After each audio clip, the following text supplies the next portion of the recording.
सावन के महीने में महाराज शनिवार के दिन अगर शिव की आराधना करी जाए, शनिवार के दिन अगर शंकर को जल चढ़ाया जाए तो जिंदगी में व्यक्ति की कभी अकाल मृत्यु नहीं होती। महाराज जिस घर में रुपया आ रहा है जा रहा है, 1 रुपए कमा रहे हो, 100 रुपए खर्च हो रहा है, घर में पैसा नहीं दिख रहा, तो महाराज शिव महापुराण की कथा कहती है, काले कलर के तिल को लेकर उसके साथ में थोड़ा सा चावल, तीनों को एक कटोरी में रख लो, तीनों को दरवाजे के नजदीक में, जब दरवाजे से अपन बाहर निकलते हैं तो उल्टे भाग में उसको रख दिया जाए। घर से 1 लोटा पानी जिसमें कच्चा दूध मिला हो वो कटोरी शनिवार के दिन रखकर रविवार को उठाकर ले जाकर कलश नीचे रखकर सीधे हाथ में कटोरी रखकर शंकर जी को समर्पित कर दो। वही तिल्ली, वही चावल का भात, वही जौ, जो आप चावल का धान बोलेंगे, धान, उसको लेकर दोनों भाग पर समर्पित कर दो।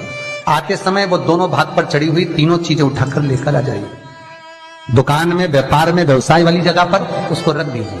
कभी जिंदगी में संपदा।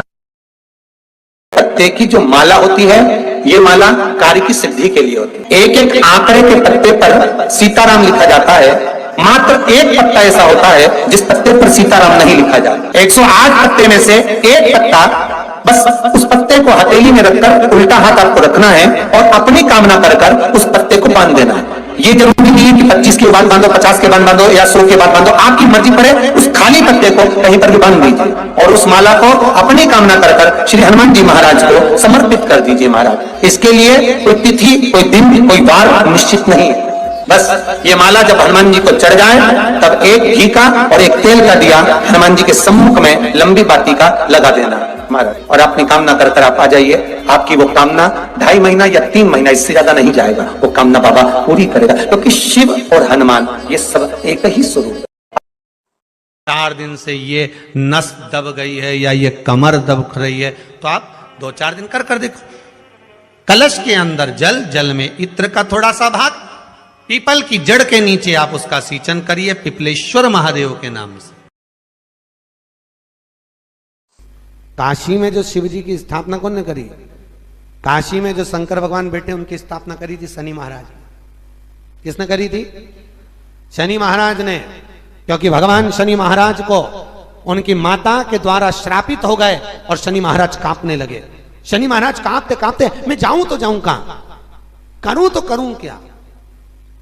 महाराज शनि महाराज दौड़े और दौड़कर भगवान भोलेनाथ के पास पहुंचे। हे शंकर, त्रिकालदर्शी, कैलाशी, अविनाशी, कृपा करिए बाबा भोलेनाथ, कृपा करो, क्योंकि दुनिया में 33 करोड़ देवी देवता हैं जिनको शनि लग सकता है, केवल एक, किसको छोड़कर?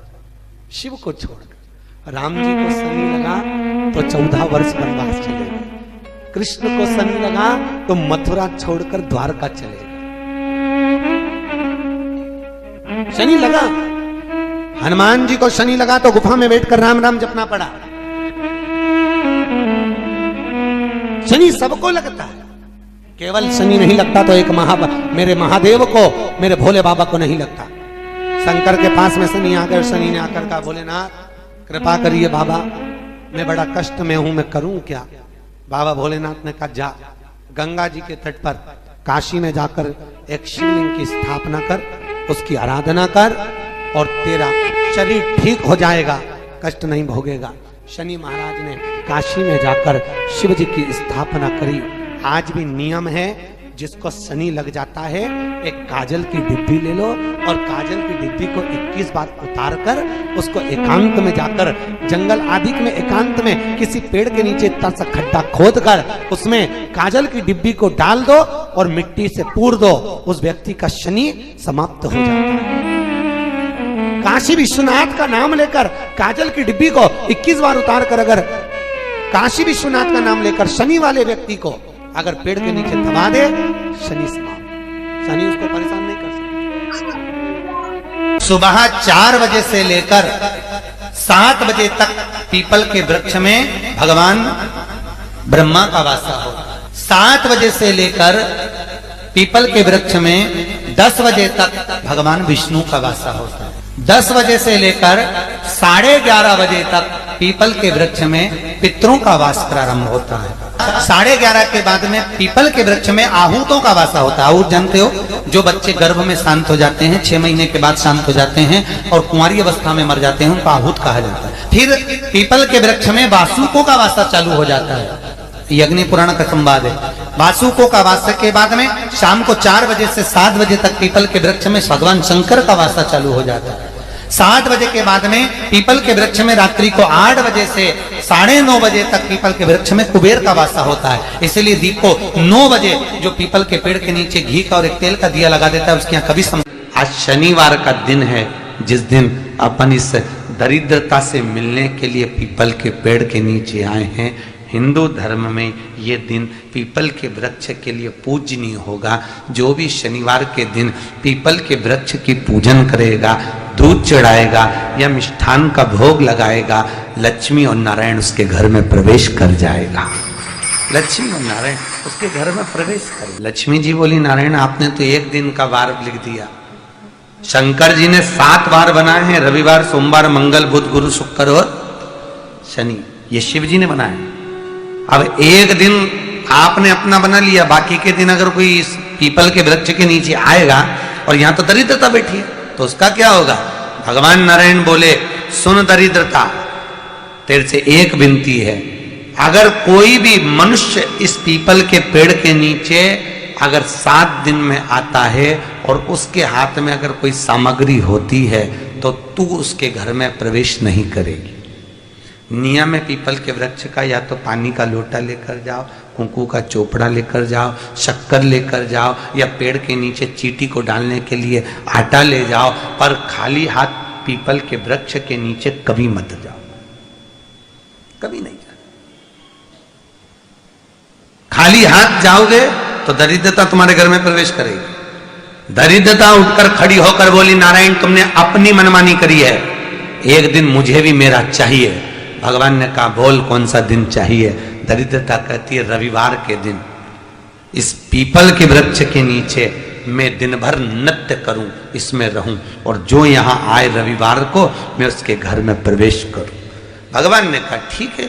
दरिद्रता, रविवार का दिन एक ऐसा दिन रहेगा जिस दिन तू इस पीपल के वृक्ष के नीचे नृत्य करेगी, और जो आएगा इस पीपल के वृक्ष के नीचे तो उसके साथ प्रवेश करेगी। मैंने तुझे वर दिया।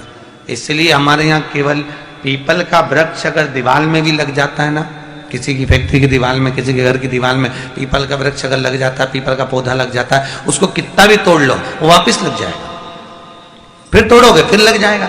अगर पीपल के पौधे को तोड़ना है तो केवल रविवार का दिन एक नींबू, एक मिर्ची और बमूल का कांटा, ये 3 चीजें रखने के बाद में आधे घंटे बाद रविवार के दिन पीपल के पेड़ को उखाड़ कर फेंक दो।